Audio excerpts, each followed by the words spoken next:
First, I'd like to thank the Sultan to invite me as the guest speaker for the closing ceremony of the 10th Sheikh Usman bin Fodio week, 1445 after Hijri, which is 2023 Christian era.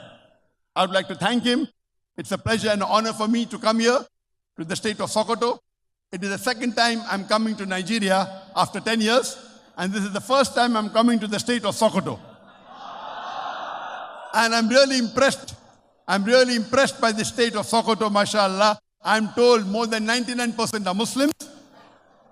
And I'm happy to meet the leader of more than 100 million Muslims in Nigeria, the Sultan of Sokoto. The topic of today's presentation is Al-Quran, the global necessity. Al-Quran is the last and final revelation of Allah subhanahu wa ta'ala, which was revealed to the last and final messenger, Prophet Muhammad, peace be upon him. Allah says in the glorious Quran, in Surah Rad, chapter number 13, verse number 38, in every age have we sent a revelation, have we sent a book. By name, 4 revelations are mentioned in the Quran: Torah, Zabur, Injil, and the Quran. Torah is the wahi which was given to Prophet Moses, peace be upon him. Zabur is the wahi which was given to David, peace be upon him. Injil was the wahi, the revelation given to Jesus, peace be upon him. The glorious Quran is the last and final revelation given to the last and final messenger, Prophet Muhammad, peace be upon him. But there were many other revelations besides this.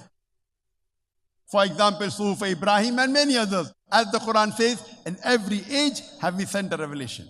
But all the revelations that came before the Quran, they were meant only for a particular time period and were meant only for a particular group of people.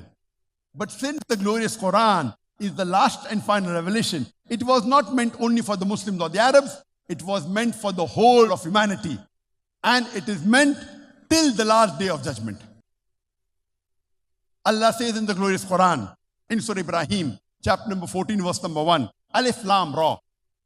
We have given this book to thee, Prophet Muhammad, peace be upon him, to guide humanity from darkness to light. Not to guide the Muslims or the Arabs, but to guide the whole of humanity from darkness to light. Allah says in Surah Ibrahim, chapter number 14, verse number 52, here is the message for mankind. Let them take warning therefrom. Let them know there is one God. Let the men of understanding take heed.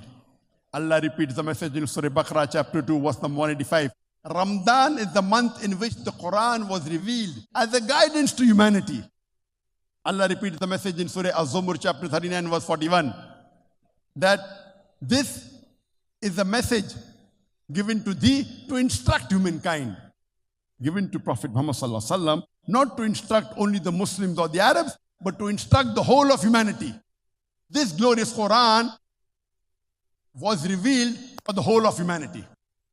The glorious Quran, it is the future world constitution. It is the most positive book in the world. It is a proclamation to humanity. It is a fountain of mercy and wisdom. It's a warning to the heedless. It's a guide to the erring. It's an assurance to those in doubt. It's a solace to the suffering. It's a hope to those in despair. Because the Quran is the future world constitution, it is a global necessity. Because the Quran is the most positive book in the world, the Quran is a global necessity. Because the Quran is a proclamation to humanity, the glorious Quran is a global necessity. Because the Quran is a fountain of mercy and wisdom, Al-Quran is a global necessity. Because the Quran is a guidance to humanity, it is a global necessity. Because the Quran is a warning to the heedless, the glorious Quran is a global necessity. Because the Quran is an assurance to those in doubt, Al-Quran is the global necessity. Because the Quran is a solace to the suffering, Al-Quran is a global necessity. Because the Quran is a hope to those in despair, Al-Quran is a global necessity.